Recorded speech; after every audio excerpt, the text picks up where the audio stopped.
Hello, আমার নাম প্রীতম ঘোষ। অনেকেই আমাকে ইনবক্সে কোশ্চেন করছো যে তুমি তোমার ট্রান্সফরমেশন জার্নিটা কী করে করলে, 150 থেকে কি করে 75 কেজিতে এলে, এবং 75 কেজি থেকে আবার কি করে তুমি বাড়িয়ে 85 কেজিতে গেলে, বাল্কিং করলে। এটা বলবার জন্য অনেকেই বলছিল। তো আমার পক্ষে তো প্রত্যেককে ইনবক্সে রিপ্লাই দেওয়া পসিবল না। তো সেই কারণে আমি একটা ব্লগ বানিয়ে দিচ্ছি, যার যার সুবিধা হবে তারা দেখে নিও। তো যাই হোক, যে দেখো, প্রথম কথা হচ্ছে আমি এটা একদিনে করিনি বা কয়েক মাসেও করিনি। আমি 2020 থেকে স্টার্ট করেছিলাম। সত্যিকারের কথা, যখন আমার ওয়েট ছিল যে লকডাউনের ঠিক লকডাউনটা স্টার্ট হওয়ার মুখে মুখে, ঠিক আছে।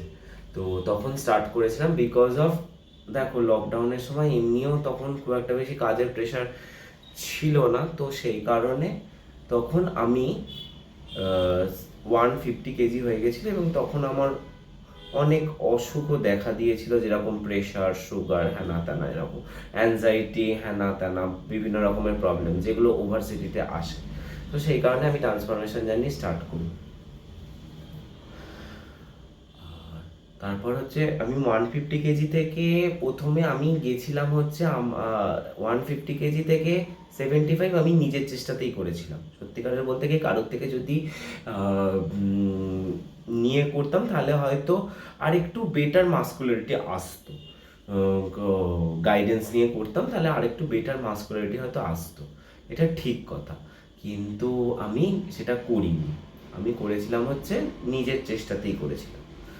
তো যেটা আমাদের পুরনো ধ্যান ধারণা, মানে হচ্ছে পুরনো ওয়েট লস টেকনিক, মানে হচ্ছে ক্যালোরি কাউন্টিং। তো আমার বডির ওয়েটের সাথে এবং বিএমআই ক্যালকুলেট করার পরে যে ক্যালোরিটা এসেছিল তার আমি 1/4 খেতাম। মানে ধরো তোমার যদি 2000 ক্যালোরি খাওয়ার থাকে, সেখানে আমি খেতাম মানে 2000 ক্যালোরি, তার 1/4 মানে 500 ক্যালোরি আমি খেতাম। এটাই ছিল আমার রাজ, এবং এটাই আমি কন্টিনিউ করতে থাকি। এবং প্রত্যেকটা খাবারের সঙ্গে ক্যালোরি কাউন্ট করতাম। হ্যাঁ, কিছু জিনিস বাদ দিয়েছিলাম, যেরকম হচ্ছে বাইরের মানে হচ্ছে ফাস্ট ফুড বলো, কেক বলো, হ্যাঁ না, মিষ্টি বলো, এগুলো একদমই খাইনি। সুগার একদমই খাইনি। হ্যাঁ, প্রচুর পরিমাণে একটা জিনিস খেয়েছিলাম, সেটা হচ্ছে কাঁচা লঙ্কা খেয়েছিলাম। এক্ষেত্রে এক একজনের এক এক রকমের প্রবলেম হতে পারে, বাট আমার জন্য আমি কাঁচা লঙ্কা খেয়েছিলাম। কাঁচা লঙ্কা খেতাম, মানে আমার যখন প্রচণ্ড পরিমাণে ক্রেভিং হতো কোনো কিছু খাবারের, আমি কাঁচা লঙ্কা খেতাম। এটা আমি খেতাম। অন্য কে কী কীরকমভাবে করে সেটা আমি জানি না। আমি একদমই নর্মাল প্রসেসে করেছিলাম। দই, ওটস, তারপর ভাত, ডাল, মাছ মাংস, তাও প্রোটিনের কোয়ান্টিটিটা একটু হাই রেখেছিলাম।